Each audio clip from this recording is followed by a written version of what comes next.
السلام علیکم ورحمۃ اللہ وبرکاتہ۔ معزز ناظرین ذی وقار، امید ہے آپ بخیر وعافیت ہوں گے۔ آج کی ہماری ویڈیو مکۃ المکرمہ کی زیارات کے حوالے سے ہے۔ آج ہم اس پر تفصیلی گفتگو کریں گے۔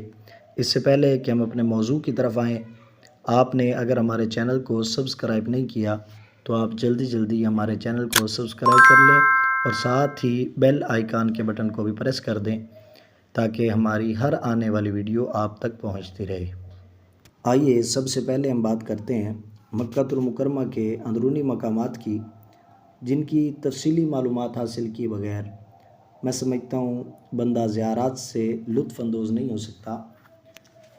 تو اس میں سب سے پہلا ہے مقام ابراہیم، اور پھر دوسرا حجر اسود ہے، تیسرے نمبر پر رکن یمانی ہے، چوتھے نمبر پر رکن شامی ہے، اور پھر پانچواں رکن عراقی ہے، چھٹا مزاب کعبہ جسے ہم مزاب رحمت بھی کہتے ہیں، ساتواں شاہ زروان، آٹھواں حتیم کعبہ جسے کہا جاتا ہے، اور نوواں غلاف کعبہ، 10واں زمزم کا کنواں، 11واں ملتزم۔ یہ 11 متبرک مقامات ہیں جن پر ہم گفتگو کریں گے۔ اگر آپ کے پاس کاپی پنسل ہے تو آپ بے شک کاپی پنسل پر ان تمام مقامات کو نوٹ کر لیں، یا اپنے ہی موبائل میں نوٹس کے آپشن پر کلک کر کے آپ اسے نوٹس میں محفوظ کر لیں تاکہ یہ مقامات آپ کو یاد رہ جائیں۔ اس کے بعد ہم بیرونی مقامات کو ذکر کریں گے، اور مجھے یقین ہے کہ آپ جب بھی عمرے پہ جائیں گے اللہ تعالیٰ آپ کو اور مجھے اپنے جسم پر عمرے کا احرام سجانے کی سعادت نصیب فرمائے۔ آپ جب بھی عمرے پر جائیں گے تو جو چھوٹی چھوٹی باتیں میں نوٹ کرواؤں گا انشاءاللہ آپ خود انہیں دیکھیں گے اور زیارات سے لطف اندوز ہوں گے انشاءاللہ العزیز۔ اور میں سمجھتا ہوں اگر یہ آپ مکمل ویڈیو دیکھتے ہیں اور ساری معلومات حاصل کر لیتے ہیں تو میرا اس ویڈیو پر محنت کرنے کا مقصد پورا ہو جائے گا۔ میری کوشش ہے کہ میں اپنے مسلمان بھائیوں تک صحیح معلوماتی ویڈیو پہنچاتا رہوں۔ تو آئیے سب سے پہلے ہم گفتگو کرتے ہیں مقام ابراہیم کے متعلق۔ تو یہ بات اچھی طرح ذہن نشین کر لیں، مقام ابراہیم ایک پتھر ہے جس پر کھڑے ہو کر حضرت ابراہیم علیہ السلام نے کعبہ شریف کو تعمیر کیا تھا۔ اس پتھر پر حضرت ابراہیم علیہ السلام کے قدموں کے نشانات وہ آج بھی موجود ہیں۔ یہ کعبہ کے سامنے ایک جالی دار شیشے کے چھوٹے سے کعبہ میں محفوظ ہے، جس کے اطراف میں پیتل کی خوشنما جالی بھی نصب ہے۔ حجر اسود کی طرح یہ پتھر بھی جنت سے لایا گیا تھا۔ اللہ تعالیٰ نے اس کی روشنی کو ختم کر دیا ہے۔ اگر اللہ تعالیٰ ایسا نہ کرتا تو یہ مشرق اور مغرب کے درمیان ہر چیز کو روشن کر دیتا، کیونکہ یہ جنت سے آیا ہے، اس کی یہ خصوصیت ہوتی۔ طواف سے فراغت کے بعد 2 رکعت نوافل ادا کیے جاتے ہیں۔ اگر سہولت سے مقام ابراہیم کے پیچھے والی جگہ پر پڑھ سکیں تو ٹھیک ہے، اگر نہ پڑھ سکیں تو پھر مقام ابراہیم کے پیچھے جتنا پیچھے آپ کو جگہ مل جائے آپ وہ نفل ادا کر لیں۔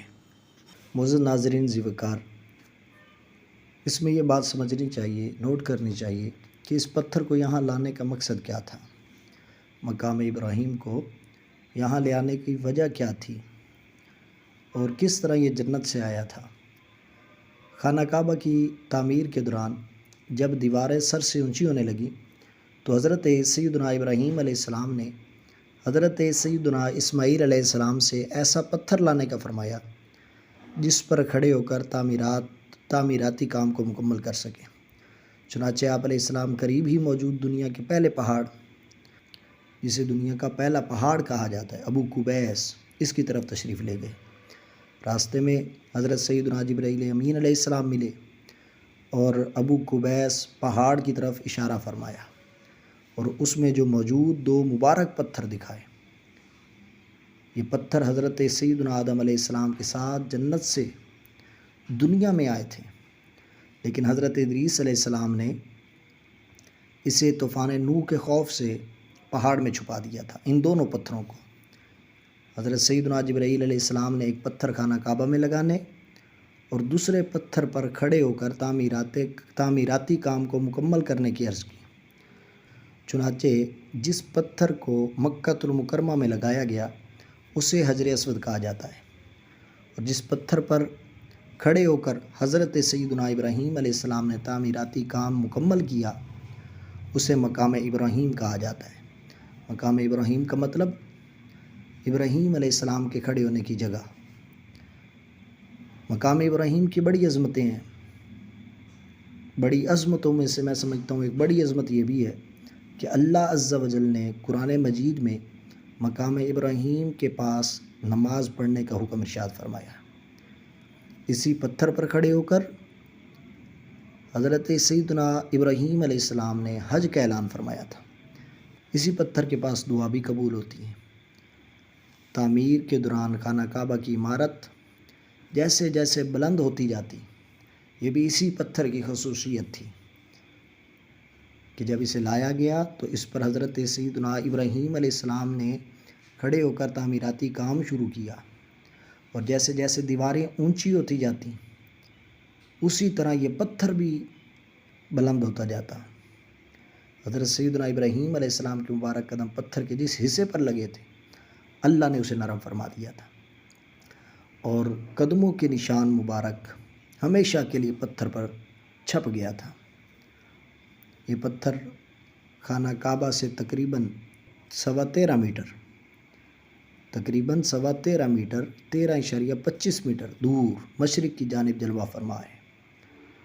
پتھر میں ہر قدم کی لمبائی 22 سینٹی میٹر اور چوڑائی 11 سینٹی میٹر ہے، جبکہ ایک قدم کی گہرائی 10 سینٹی میٹر اور دوسرے کی 9 سینٹی میٹر ہے۔ اب پتھر پر انگلیوں کے نشان نہیں ہیں، کیونکہ پہلے یہ پتھر کسی فریم یا باکس میں محفوظ نہیں تھا، اور لوگ برکت حاصل کرنے کے لیے اسے چھوتے بھی تھے اور چومتے بھی تھے، اس لیے انگلیوں کے نشانات باقی نہ رہے۔ 20ویں صدی عیسوی میں اس پتھر کو چاندی کے صندوق میں رکھ کر اوپر ایک گنبد جیسا 18 مربع میٹر کا کمرہ بنا دیا گیا۔ چونکہ یہ کمرہ طواف میں رکاوٹ کا سبب بنتا تھا، اس لیے اس کی جگہ شیشے کا ایک خول تیار کیا گیا۔